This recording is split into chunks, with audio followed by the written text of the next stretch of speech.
Kumapit na ngan shem Pynhun Pt.2 Tang jing kmen jingieid jong haduh bakut. Kumapit na ngan shem Pynhun Pt.2 Tang jing kmen jingieid jong haduh bakut.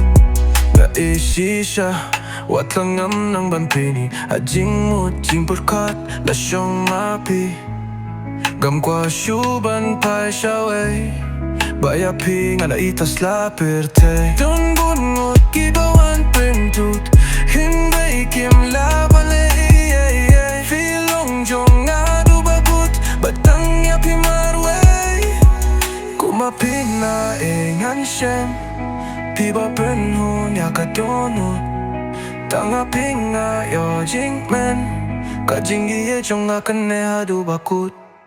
Kumapit na ngan shem Pynhun Pt.2 Tang jing kmen jingieid jong haduh bakut.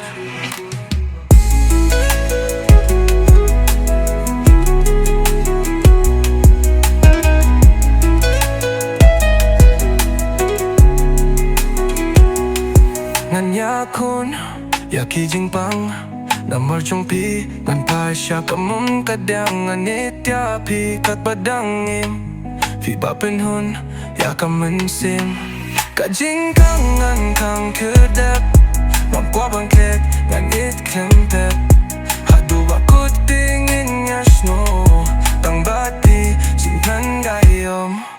Kumapit na ngan shem Pynhun Pt.2 Tang jing kmen jingieid jong haduh bakut. Kumapit na ngan shem Pynhun Pt.2 Tang jing kmen jingieid jong haduh bakut.